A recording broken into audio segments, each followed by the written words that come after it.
मैं अमितेश कुमार अपने YouTube channel कुछ क्लासेज में सभी प्रिय विद्यार्थियों का स्वागत करता हूं। हम लोग आरआरबी ग्रुप डी का प्रीवियस पेपर कर रहे हैं। हम लोग आरआरबी ग्रुप डी का प्रीवियस पेपर के प्रश्नों को हल कर रहे हैं और इसको हम रफ्तार सीरीज के नाम से स्टार्ट किए हैं। कौन सी सीरीज? रफ्तार सीरीज। कौन सी? रफ्तार सीरीज। ये रफ्तार सीरीज जब तक ग्रुप डी का पेपर खत्म नहीं हो जाएगा तब तक ये चलेगा। और हमारी टीम एक बाकायदे तैयार हो चुकी है। जैसे कि मैं अमितेश जीएस पढ़ाऊंगा, शिवा सर हैं साइंस पढ़ाएंगे और शुभम सर हैं मैथ पढ़ाएंगे और शिवा सर रीजनिंग भी पढ़ाने वाले हैं, क्योंकि बहुत अच्छे खासे रीजनिंग पढ़ाते हैं। इस क्लास में आप लोग शुरू से लास्ट तक बने रहिएगा, तभी प्रश्नों को करने में मजा आएगा। ये एक से बढ़कर एक प्रश्न है, ये हर पेपर में देखने के लिए मिलते हैं। हर पेपर में बात कर रहा हूं, है ना। तो आज का पहला प्रश्न है रुद्रसागर झील किस राज्य में है? रुद्रसागर झील किस राज्य में है? ऑप्शन नंबर ए दिया है नागालैंड, ऑप्शन नंबर बी दिया है त्रिपुरा, ऑप्शन नंबर सी दिया है मणिपुर, ऑप्शन नंबर डी दिया है असम।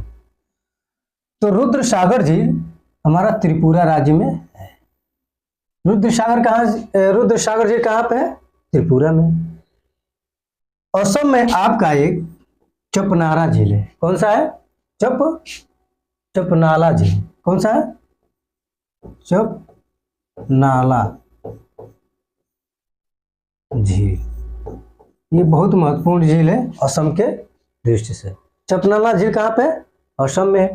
फिर हम लोग पढ़ते हैं मणिपुर में कौन सा? लोकटक झील। कौन सा? लोकटक झील। कौन सी झील है? लोकटक झील। और लोकटक झील पे ही एक कीबुल, कौन सा? कीबुल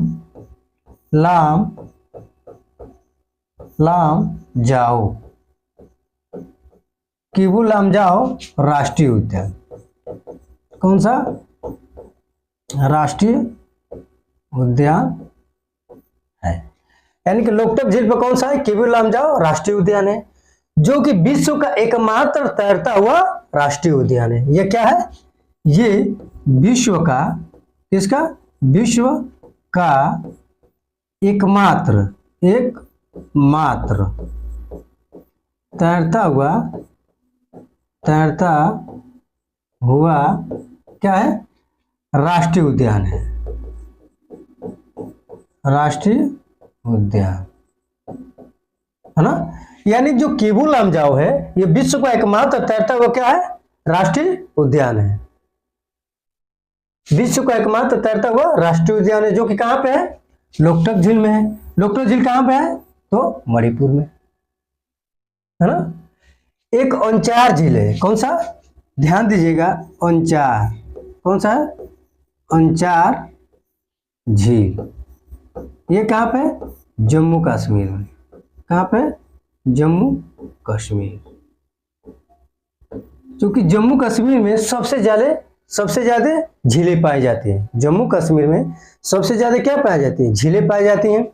जैसे कि अनंतनाग हो गया, बैरीनाग हो गया, शेषनाग हो गया। ये सभी झील, अनंतनाग झील, बैरीनाग झील, शेषनाग झील, ये सभी क्या है? झीलें हैं। जितने नाग की झीलें हैं सभी कहाँ पाए जाते हैं? जम्मू कश्मीर पाए जाते हैं। प्ले लिस्ट में जाकर देख लीजिएगा, जो भारत का भूगोल पढ़ाए हैं उसमें भारत के झीलों को पढ़ा दिया गया है। प्ले लिस्ट में जाकर आप लोग इसको देख लीजिएगा, बहुत बढ़िया से पढ़ाया गया है ना। यहाँ पे जो महत्वपूर्ण झीलें हैं, जो पूछने वाला झील है, उनको मैं बता रहा हूँ। एक पाला झील है। कौन सा? पाला झील। ये पाला झील कहाँ पे है? मिजोरम में। कहाँ पे है ये? मिजोरम में, है ना। पाला झील कहाँ पे है? मिजोरम में। एक गुरु डोंगर है ना, गुरु डोंगमर। कौन सा है? गुरु डोंगमर। कौन सा है? गुरु डोंगमर व चोलामू चोलामू झील, है ना। यानी कि गुरु डोंगमर झील और चोलामू झील ये दोनों कहाँ पे है? ये दोनों है सिक्किम में। कहाँ पे है? सिक्किम। पढ़ी लो भैया, ये बड़ी पछतावा होगा। गुरु डोंगमर झील और चोलामू झील कहाँ पे है? सिक्किम में। एक है बेलांदूर झील और पंपा सरोवर झील। कौन सा?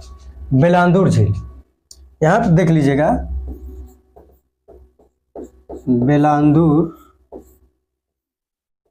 बेलांदूर झील और वह पंपा, है ना, पंपा सरोवर झील। कौन सा है? पंपा सरोवर झील, है ना। बेलांदूर झील और पंपा सरोवर झील ये दोनों कहाँ पे? कर्नाटक में। कर्नाटक, है ना। ये दोनों कहाँ पे? कर्नाटक में। एक है आपका रूपकुंड झील। कौन सा है? ये जो जितने झील लिखवा रहे हैं, है ना, रूपकुंड झील, रूपकुंड झील ये दोनों एक में, है ना। ये जो रूपकुंड झील है ये है आपका उत्तराखंड में। कहाँ पे? उत्तराखंड, है ना। रूपकुंड झील कहाँ पे? उत्तराखंड में है। और इसको कहा जाता है रहस्यमयी झील। इसी को क्या कहा जाएगा?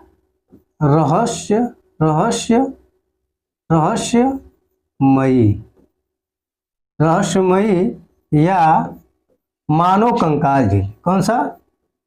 मानव कंकाल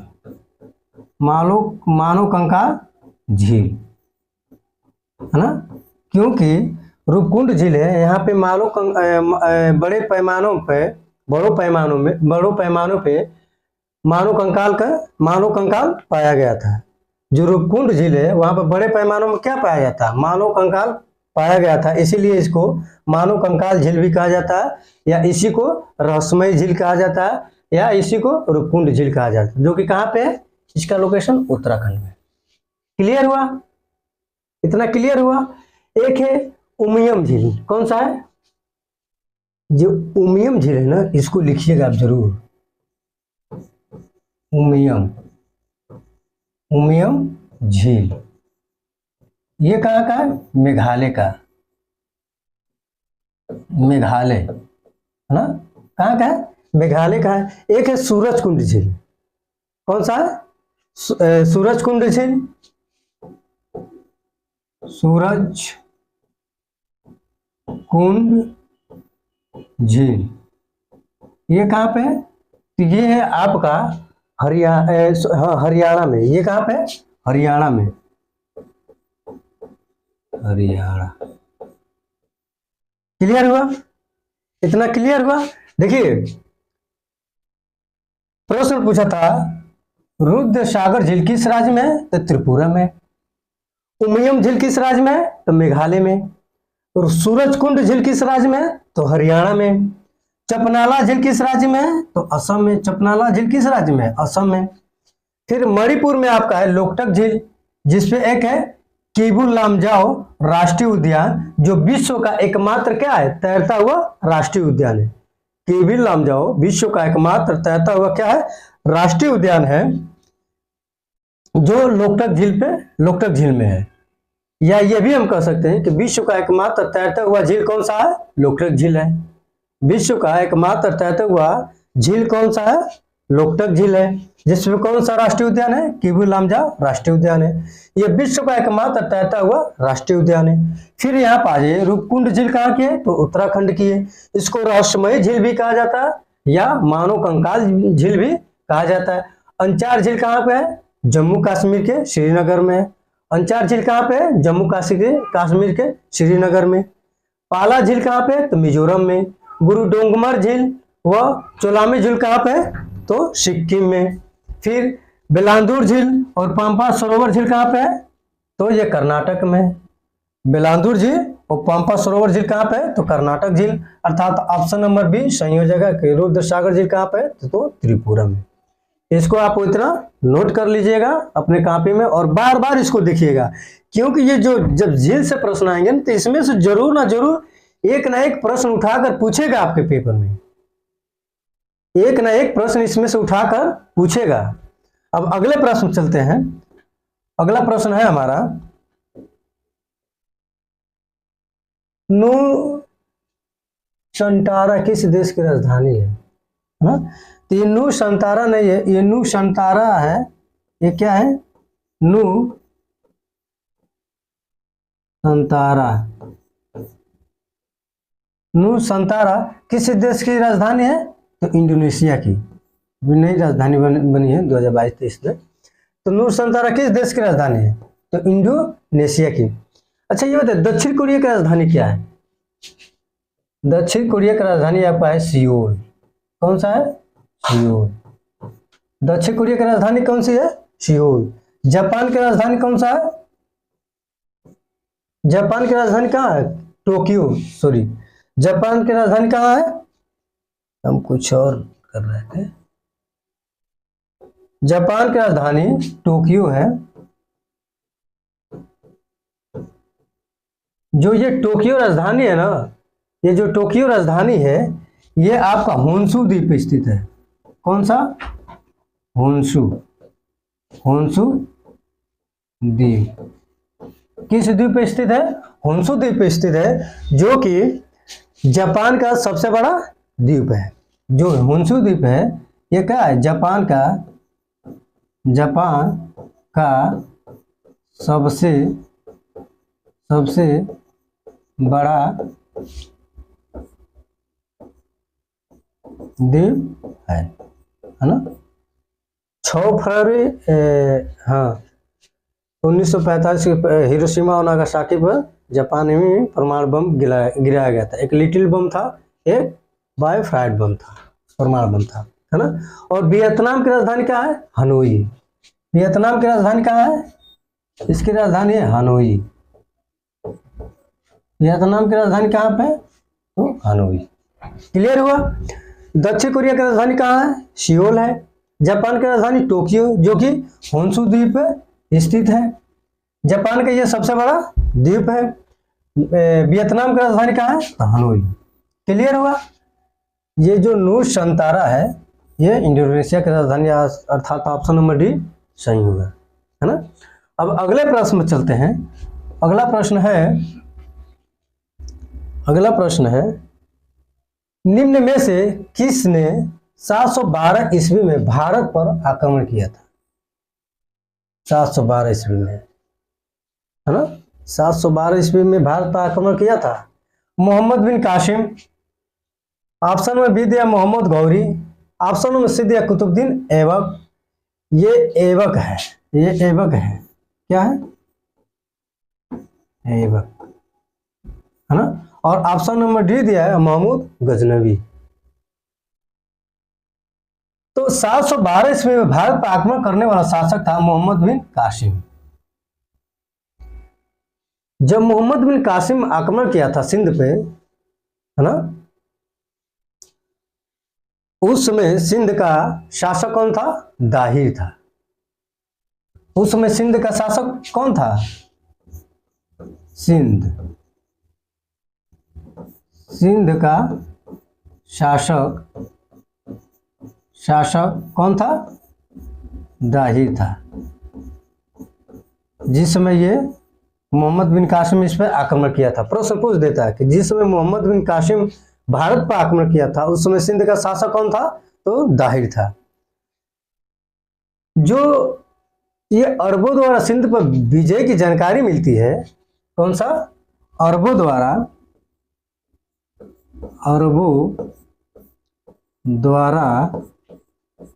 सिंध पर जो विजय की जानकारी मिलती है, विजय की जानकारी चचनामा नामक पुस्तक से मिलती है। चचनामा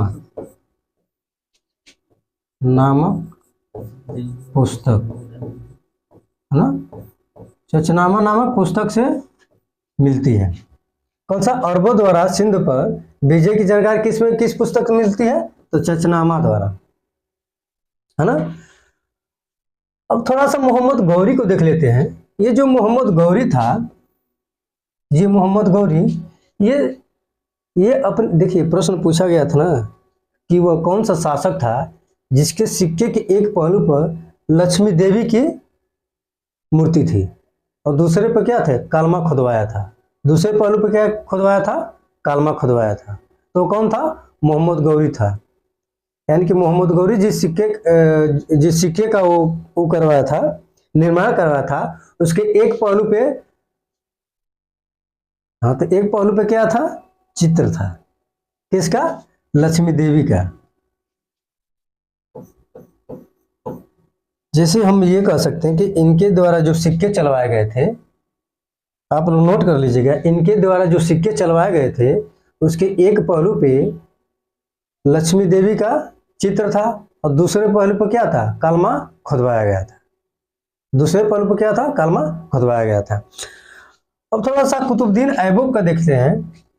ये जो कुतुबुद्दीन ऐबक था, इसकी राजधानी कहाँ थी? लाहौर थी।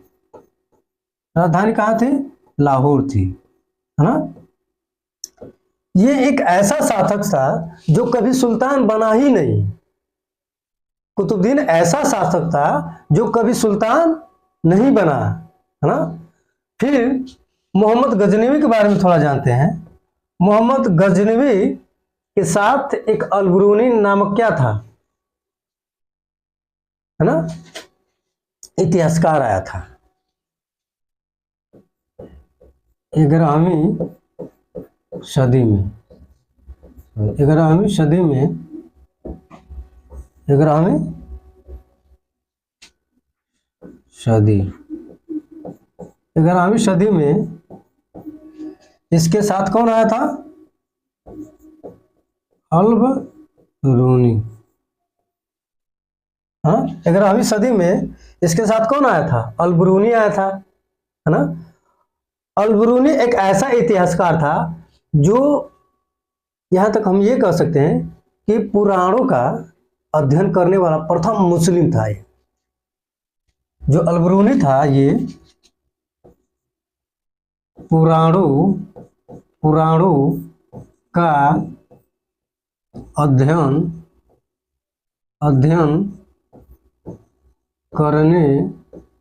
करने वाला क्या था? ये प्रथम मुस्लिम था। प्रथम मुस्लिम था। क्लियर हुआ? यानी कि मोहम्मद गजनवी के साथ कौन आ रहा है? अलबरूनी आ रहा है। ये पुराणों का अध्ययन करने वाला प्रथम मुस्लिम था। और फिर ये एक किताब लिखता है, किताब एक लिखा है, किताब उल हिंद। कौन सा? किताब उल हिंद, है ना। कौन सा? किताब, है ना, किताब उल हिंद, है ना। इसकी ये बहुत प्रसिद्ध पुस्तक है। अलबरूनी की ये बहुत प्रसिद्ध पुस्तक है, किताबुल, जैसे कहीं कहीं दिया जाता है किताबुल उल हिंद, है ना। ये अलबरूनी की बहुत प्रसिद्ध पुस्तक है। पुराणों का अध्ययन करने वाला ये प्रथम मुस्लिम था, मुस्लिम इतिहासकार था। किसके साथ आया था ये? तो मोहम्मद गजनवी के साथ आया था। मोहम्मद गौरी को पता है कि जो ये सिक्का ढलवाया था उसमें एक पहलू पे लक्ष्मी देवी की मूर्ति थी और दूसरी पहलू पे क्या था? कलमा खुदवाया गया था। क्लियर हुआ?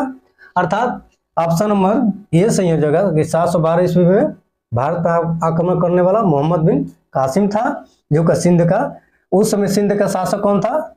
दाहिर था। जब वो मोहम्मद बिन कासिम भारत पर आक्रमण किया था तो उस समय सिंध का शासक कौन था? दाहिर था। अब अगले प्रश्न पर चलते हैं। अगला प्रश्न है हमारा, निम्न में से किस राज्य के साथ बांग्लादेश अपनी सीमा साझा नहीं करती? ये सबसे बड़ा खेल है। क्या है? सबसे बड़ा खेल है।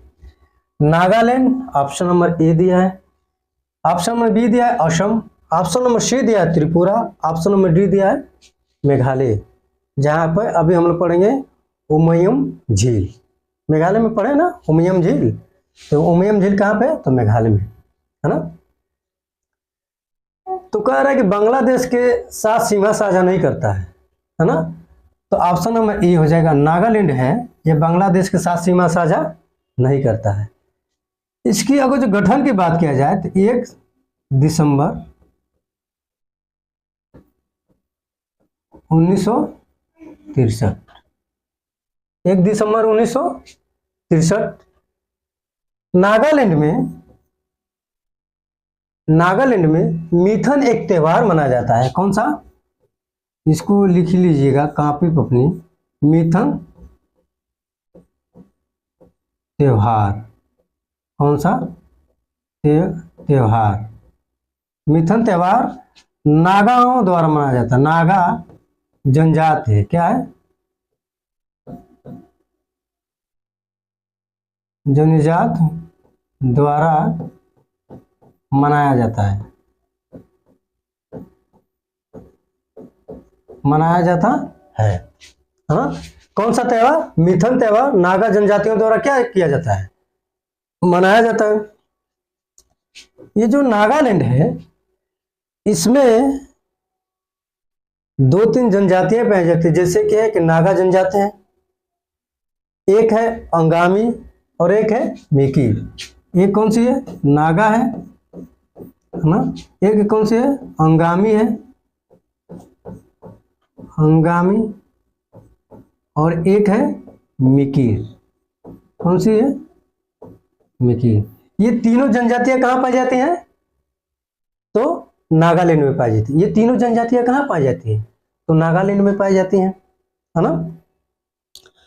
अब हम लोग देखते हैं कि बांग्लादेश है ये भारत के कितने राज्यों को स्पर्श कर रहा है और कितने किलोमीटर स्पर्श करता है। थोड़ा सा आप लोग कष्ट सहिएगा, हम एक मैप बना लेते हैं। थोड़ा सा एक छोटा सा एक मैप बनाएंगे, वो बेहतरीन समझना है, तो थोड़ा सा आप लोग टाइम दीजिएगा।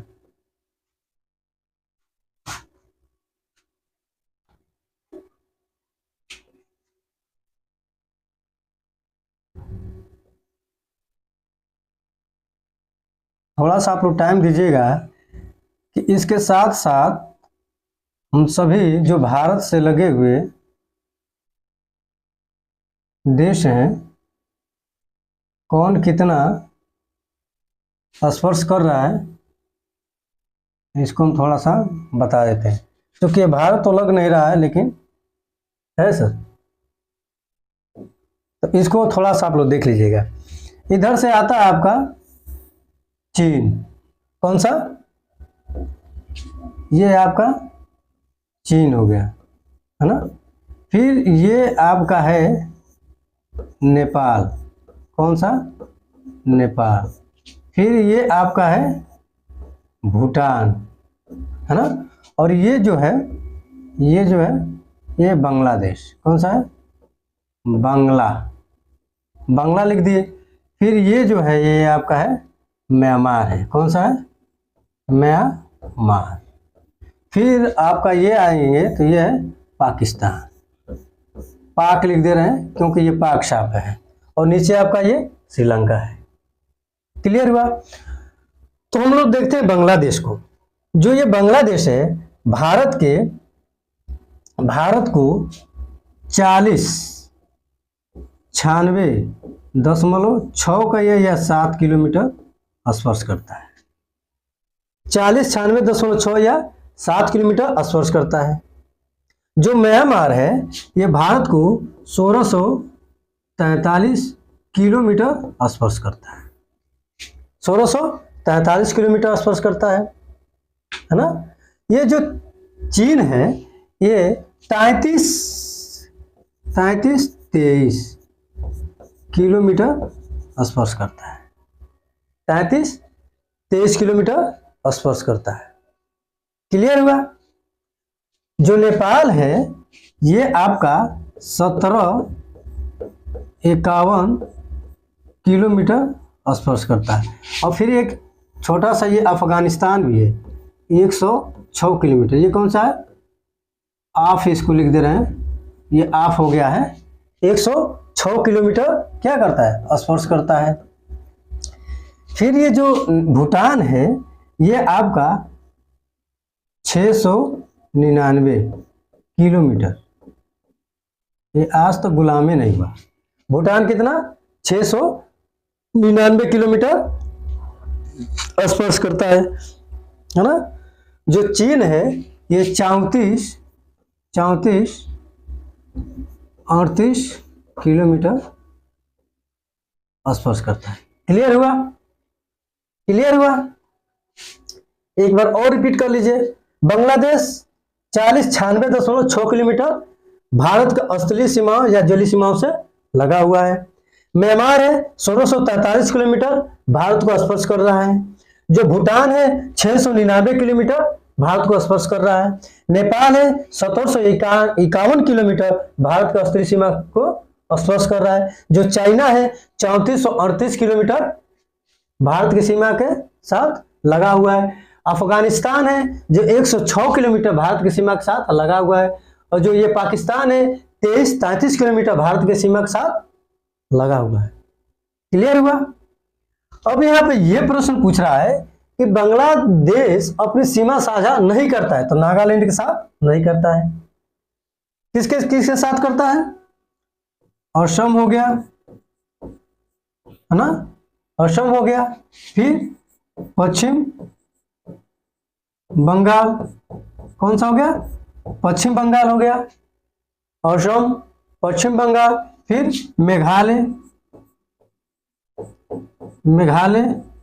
और फिर कौन सा है? त्रिपुरा। और फिर कौन सा है? मिजोरम, है ना। यानी कि 1 2 3 4 5, यानी कि कुल 5 राज्यों के साथ लगा हुआ है ना। जो बांग्लादेश है भारत के कुल 5 राज्यों से लगा हुआ है। ये जो त्रिपुरा वाला ये जो हिस्सा है, प्रश्न पूछता है कि भारत का वह कौन सा राज्य है जो बांग्लादेश से तीनों तरफ से क्या हुआ है? घिरा हुआ है। भारत का वह कौन सा राज्य है जो बांग्लादेश से तीनों तरफ से घिरा हुआ है? तो कौन सा राज्य है ये है आपका त्रिपुरा। कौन सा है? त्रिपुरा। त्रिपुरा जो है बांग्लादेश से क्या है? तीनों तरफ से घिरा हुआ है। बांग्लादेश से तीनों तरफ से घिरा हुआ है। जो बांग्लादेश और त्रिपुरा की जो सीमा है, इसको जीरो लाइन सीमा कहा जाता है। क्या कहा जाता है? जीरो लाइन सीमा, या इसको कहिए शून्य सीमा कहा जाता है। क्या कहा जाएगा? शून्य सीमा कहिए या जीरो लाइन सीमा कहिए। अर्थात ऑप्शन नंबर ए सही हो जाएगा कि जो नागालैंड है वो बांग्लादेश के साथ सीमा साझा नहीं करता है। क्लियर हुआ? प्रश्न समझ में आ गया? अब अगले प्रश्न में चलते हैं। अगला प्रश्न है हमारा, बोरेल वन्य जीव अभ्यारण्य। वन्य नहीं है, क्या है? ये वन है। बोरेल ये है आपका वन्य। कौन सा है?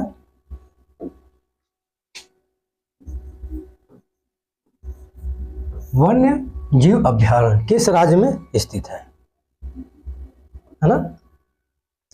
ऑप्शन नंबर ए दिया है पश्चिम बंगाल, ऑप्शन नंबर बी दिया है असम, ऑप्शन नंबर सी दिया है उड़ीसा, और ऑप्शन नंबर डी दिया है कर्नाटक। ऑप्शन नंबर डी दिया, क्या दिया है? कर्नाटक। तो जो बोरेल वन्य जीव अभ्यारण्य है यह आपका असम में है, और इसको आप लोग अपनी कॉपी में लिख लीजिएगा। बोरेल वन्य जीव अभ्यारण्य कहाँ का है? असम का है। और जो यहीं पे प्रश्न पूछ दिया जाए कि भारत का सबसे बड़ा बाघ अभ्यारण्य कौन सा है, प्रश्न क्या बनेगा? भारत का सबसे बड़ा बाघ अभ्यारण्य,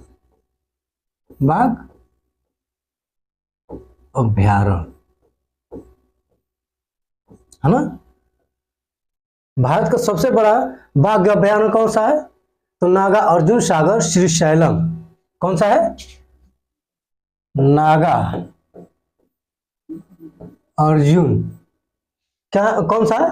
नागा, यहीं पे लिख लीजिए, नागा बाबा को यहीं पे सटा लीजिए, नागा अर्जुन, है ना, नागा अर्जुन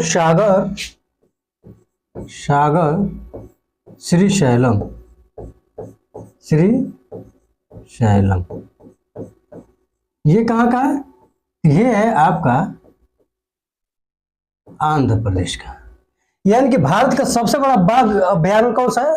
नागा अर्जुन सागर श्रीशैलम, आंध्र प्रदेश। अगर जो हम लोग यहीं पे देखें, वेरल वन्य जीव अभयारण्य किस राज्य में स्थित है? तो असम में। असम में और भी, जैसे कि कल पिछली क्लास में बताए थे कि असम में काजीरंगा राष्ट्रीय उद्यान, आप लोग इसको नोट भी कर सकते हैं। कौन सा? काजीरंगा, काजीरंगा राष्ट्रीय उद्यान। राष्ट्रीय उद्यान की मैं बात कर रहा हूँ, अभयारण्य के राष्ट्रीय उद्यान की, है ना। फिर है मानस राष्ट्रीय उद्यान, है ना। फिर आपका नामेरी, कौन सा? नामेरी राष्ट्रीय उद्यान, है ना, नामेरी राष्ट्रीय उद्यान। फिर डिब्रू शिखोवा, है ना, कौन सा है? डिब्रू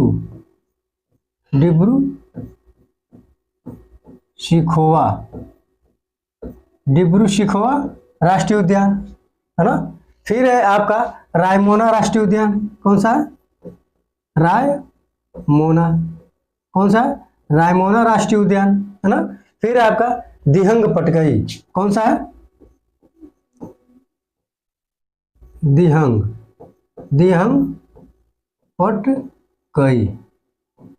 पटकई राष्ट्रीय उद्यान। ये सब कहाँ पे है? ये सब असम के राष्ट्रीय उद्यान है। ये सब कहाँ के? असम के राष्ट्रीय उद्यान है। एक राजीव गांधी ओरंग राष्ट्रीय उद्यान है। कौन सा है? एक राजीव गांधी ओरंग राष्ट्रीय उद्यान है, जो कि कहाँ पे है? ये भी असम में। राजीव गांधी ओरंग राष्ट्रीय उद्यान कहाँ का है? असम में। काजीरंगा कहाँ का है? असम में। मानस, नामेरी, डिब्रू शिखोवा, रायमोना, दिहंग पटकई, ये सभी कहाँ पे है? ये सभी राष्ट्रीय उद्यान असम में है। कुछ अन्य राष्ट्रीय उद्यान है जो महत्वपूर्ण है, परीक्षा की दृष्टि से महत्वपूर्ण है, जो बार बार प्रश्न बनकर पेपरों की छवि को बढ़ाते हैं, है ना। एक है चंद्रप्रभा। एक कौन सा है? चंद्रप्रभा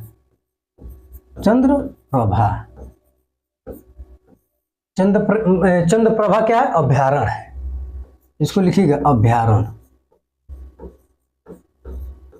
ये कहाँ का? ये है यूपी में। ये कहाँ का?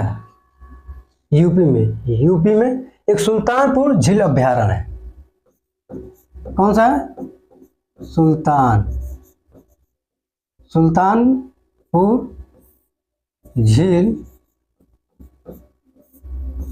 अभयारण्य। ये कहाँ पे है? ये है हरियाणा में। कहाँ पे है? हरियाणा, है ना। सुल्तानपुर झील अभयारण्य कहाँ पे है? हरियाणा है। कैमूर वन्य जीव अभयारण्य कहाँ पे है? कैमूर वन्य जीव अभयारण्य कहाँ पे है? ये बिहार में। ये प्रश्न बहुत बार पूछा गया। कैमूर वन्य जीव अभयारण्य कहाँ पे? बिहार में। सुल्तानपुर कहाँ पे? तो हरियाणा में। क्लियर हुआ। एक कुंभलगढ़ है। कौन सा है? कुंभलगढ़ अभयारण्य। कौन सा है? कुंभलगढ़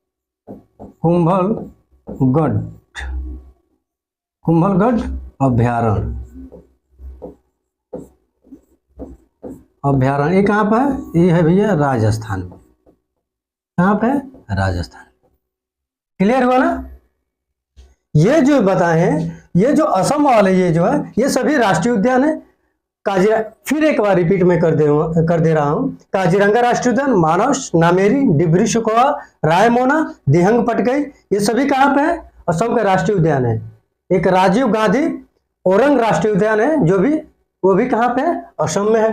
फिर चंद्रप्रभा अभ्यारण्य कहाँ पे? उत्तर प्रदेश में। सुल्तानपुर झील अभ्यारण्य कहाँ पे? हरियाणा में। कैमूर वन्य जीव अभ्यारण्य कहाँ पे है? बिहार में। कुंभलगढ़ अभ्यारण्य कहाँ पे? तो राजस्थान में। भारत का सबसे बड़ा बाघ अभ्यारण्य कौन सा है? तो नागा अर्जुन सागर श्रीशैलम अभ्यारण्य कहाँ पे? ये आंध्र प्रदेश में। इसको आप लोग याद रखिए। क्लियर हुआ? अर्थात ऑप्शन नंबर बी सही हो जाएगा। जो बोरेल वन्य जीव अभ्यारण्य है वो असम में स्थित है। अगले पे चले। अब अगला प्रश्न है हमारा, ये भी बहुत शानदार प्रश्न है। परम्बिकुलम राष्ट्रीय उद्यान कहाँ स्थित है ना? तो भाई है आपका ए, है ना। परम्बिकुलम राष्ट्रीय उद्यान कहाँ पे स्थित है? ऑप्शन में ए दिया है तमिलनाडु, ऑप्शन नंबर बी दिया है Andhra Pradesh, option number C दिया है केरल और ऑप्शन नंबर डी दिया है कर्नाटक।